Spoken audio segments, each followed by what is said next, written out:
Драги ученици, и денес повторно ќе се сретнеме со десетичниот систем, но овој пат кај мерките за маса. Ако табелата ви помогна за подобро разбирање на мерките за должина, тогаш ви предлагаме истиот концепт да го примените и кај мерките за маса, па затоа погледнете го видеото во продолжение. И повторно ќе започнеме со десетичниот броен систем, односно кај броевите ни требаат 10 единици за да добиеме една десетка, 10 десетки за да добиеме една стотка и 10 стотки за да добиеме една илјадарка. Десетичниот систем важи и за мерките за должина, односно 10 милиметри прават 1 центиметар. 10 центиметри прават 1 дециметар.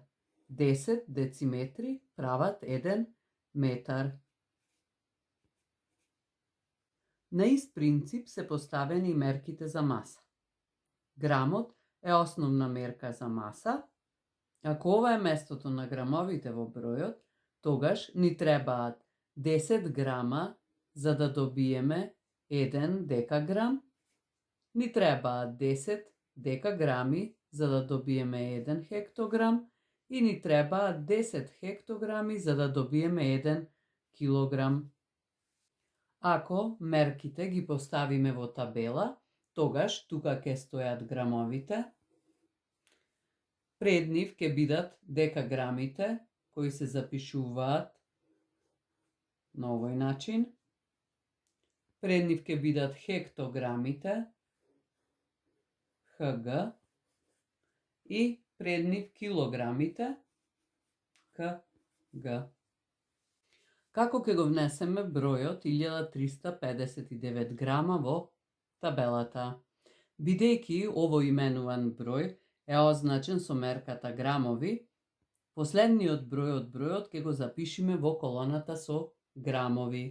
Што значи тука ќе имаме 9 грама, пред него 5, 3 и 1. И можеме да прочитаме дека во овој број имаме 9 грама, 5 декаграма, 3 хектограма и 1 килограм. Односно, именуваниот број можеме да го представиме како повеќе именувани ќе биде 1 килограм, 3 хектограми, 5 декаграми и 9 грама. При внесувањето на бројот во табелата многу е важно да внимаваме секоја цифра од бројот да ја внесуваме во посебна колона.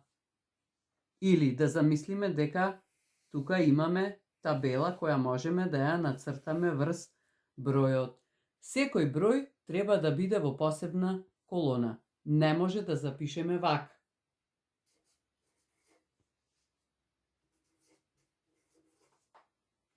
Или да запишеме вака.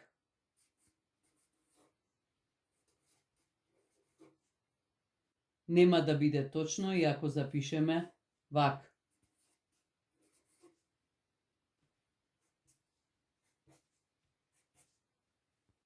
Да ги внесеме следните броеви во табелата. 25 грама. Што значи? Петката ќе дојде во колоната од грамовите, а двојката ќе дојде една колона пред неа.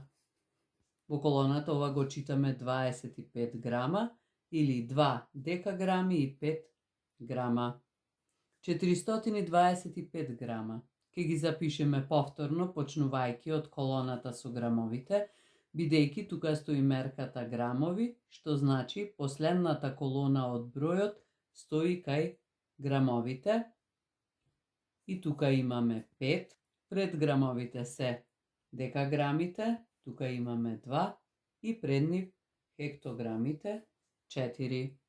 425 грама или 4 хектограми, 2 декаграми и 5 грама. 1000 грама ќе го запишеме така што последната нула стои во колоната кај грамовите. Имаме уште 2 нули пред неа и единица.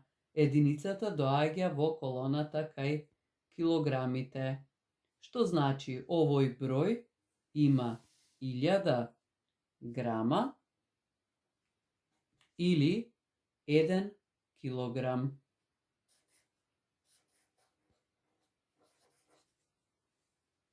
А сега да ги внесеме дадените броеви во табелата, односно, за да внесеме 13 грама, бидејќи тука мерката е грама, последниот број ќе стои во колоната со грамови, односно, тука ја пишуваме тројката, а единицата ќе биде колона пред неа, односно во колоната кај декаграмите. Или 13 грама, 13 грама еднакво на 1 декаграм и 3 грама. Ако треба 13 да го внесиме како декаграма во табелата, тогаш тоа ни кажува дека последниот број, односно последната цифра во бројот се декаграми и нив треба да ги запишеме во колоната со декаграми. А единицата ќе стои една колона пред декаграмите, односно во колоната кај хектограмите. Во овој број имаме 1 хектограм и 3 декаграми, имаме 13 декаграми или имаме 130 грама. Ако ни се дадени 13 хектограми, тогаш при запишувањето на бројот започнуваме од колоната со хектограмите, бидејќи мерката ни кажува дека последната цифра во бројот се хектограми и нив ги запишуваме во колоната со хектограми, а цифрата пред оваа бројка се килограмите, односно ја запишуваме во колоната кај килограмите. Имаме 13 хектограми или 1 килограм и 3 хектограми или 130 декаграми или 1300 грама. Се надеваме дека нашата презентација ќе ви помогне правилно да ги претворате именуваните во повеќе именувани броеви и повеќе именуваните броеви во именувани. А сега предизвикот за денешното видео. Земете прехранбени производи кои ги имате дома и прочитајте ја нивната маса. Обидете се да направите групи со маса од 1 килограм. Запишувајте и сликајте што работевте, а фотографиите испратете ни ги за да ги објавиме на страницата од нашата училница. Ви посакуваме пријатна работа и ви благодариме што не гледавте.